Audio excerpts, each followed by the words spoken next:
So నాకు పిఠాపురం నాకు నిజంగా కొన్ని 2009 నుంచి నన్ను అడుగుతా ఉన్నారు, మీకు నిలబడతామంటే నాకు నిజంగా నాకు చెప్పాలంటే ఎక్కడి నుంచి పోటీ చేయాలి, నాకు పోరాటం చేయడం ఒకటి తెలుసు. నాకు దాంట్లో గెలుపులు ఉంటాయి, ఓటములు ఉంటాయి, లేదంటే పదవులు ఉంటాయి, నాకేం తెలియదు. నాకేంటంటే ఏడుస్తున్న మనిషి కోసం నా వంతు ఎంత నేను కృషి చేయగలను, ఎంత నిలబడగలను, ఇంతే నా థాట్. పదవి రావచ్చు, రాకపోవచ్చు, గెలవచ్చు, ఓడిపోవచ్చు. ఈరోజు గెలవచ్చు, కానీ నాకు ఈ రోజున ఉప ముఖ్యమంత్రి కావచ్చు. కానీ నేను ఎప్పుడు ఒకటే మనిషిని, ఓడినా గెలిచినా పదవి ఉన్నా లేకపోయినా నేను ఒకటే వ్యక్తి, అది మారను. 2014లో కూటమి గెలిచినప్పుడు నేనేం ఆశించలేదు, అందరి కోసం పనిచేసి పెట్టాను. రాష్ట్ర ప్రభుత్వం బాగుంటుంది, ప్రజలు బాగుంటారు అనుకున్నాను. ఆ తర్వాత మీకు పర్యావసనాలు తెలుసు. 2019లో ఒంటరిగా పోటీ చేసాం, నలిగాం, ముందుకెళ్ళాం, నిలబడ్డాం. 2024లో మన ఎన్నికలప్పుడు నేను ఆలోచిస్తున్నాను, రిజల్ట్స్ చూడాలా వద్దా, నాకు పిఠాపురం నన్ను గెలిపిస్తా లేదా, ఓకే ఏం లేదు నేను అనుకుంటున్నా. ఓడిపోయినప్పుడు నేను ఆ రోజు టీవీలు చూడాల, నేను ఒకటే పెట్టుకున్నా, టీవీలో చూడాలా లేదా నేను కూర్చొని ఆలోచిస్తా ఉన్నా. నాకేమనిపించిందంటే కూటమి అఖండ మెజారిటీతో గెలవబోతున్నది నాకు అర్థమైంది, నాకు తెలుసు. నేను ఏమి టీవీ చూడను, నేను ఒకరిని కూర్చున్నా, ఏదో పుస్తకం చదువుకుంటా ఉన్నా.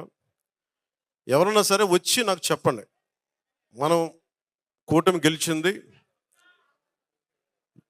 జనసేన మొత్తం అన్ని స్థానాలు గెలిచింది, పవన్ కళ్యాణ్ పిఠాపురంలో గెలిచాడు, ఈరోజు ఇవి చెప్పండి. నేను చూడలా. ఎందుకు చూడలేదంటే నేను నా మనసుకి ఎట్లాంటి సంకేతాలు నేను పంపదలుచుకోలే, టెన్షన్ పడదలుచుకోలే. నాకు అనిపించింది నా కర్మ నేను బాగా చేశాను, నా బాధ్యత నేను సరిగ్గా నిర్వర్తించా, వెనకడుగు ఇలా నిలబడ్డా. భగవంతుడు నా చేతులు ఏదిస్తే అదే అనుకున్నాను, కానీ అఖండ విజయం ఇచ్చాడు భగవంతుడు. ఇదే పిఠాపురంకి వచ్చి నేను సనాతన ధర్మాన్ని చాలా బలంగా పాటించే వ్యక్తిని, చాలా బలంగా పాటిస్తాను. అలాగే అన్ని మతాల్ని సమానంగా గౌరవించాను.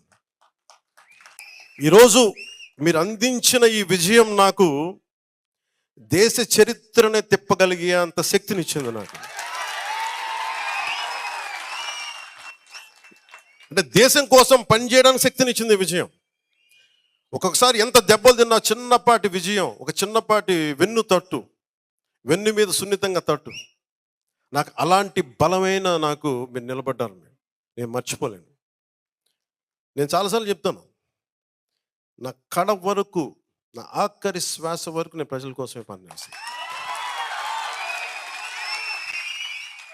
నేను అలాగే అయిపోగానే వచ్చేద్దాం అనుకున్నాను, లోపల ఉబలాటం వచ్చింది, సంతోషం వచ్చింది, చెప్పుకుందాం, పంచుకుందాం, తిరిగేద్దాం, చేతులు ఊపేద్దాం, అందరికీ మన గజమాల్లో వేస్తారంటే వేయించుకుందాం అనుకున్నాను. కానీ నాకు ఎలా ఉంటుందంటే, ఓకే నువ్వు వేయించుకుంటావు, నా మనసు ఇంకో మనసు ఏం చెప్తుంటుంది, నువ్వు గజమాలు వేయించుకుంటావు, ఆ తర్వాత ఓకే తిరుగుతావు రోడ్లంతా, ఆ తర్వాత నాకు కావాల్సిన అది కాదు, పిఠాపురం ప్రజలకి అసలు నువ్వు ఏం పని చేసి పెడతావు చెప్పు నాకు. విజయం వచ్చాక అందరూ ఎగురుతారు, అందరూ దండలేస్తారు. నీకు ఎంత ఘనమైన విజయం ఇచ్చినందుకు ప్రజలు, నువ్వు ప్రజలకి అంత ఘనంగా నువ్వేం పనులు చేసి పెడతావు నాకు చెప్పు.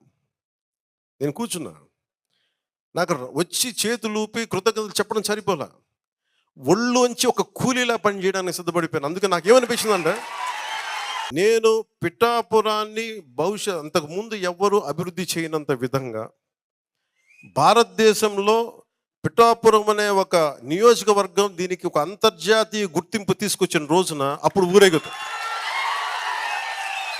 నియోజకవర్గం అంటే పిఠాపురంలా ఉండాలి.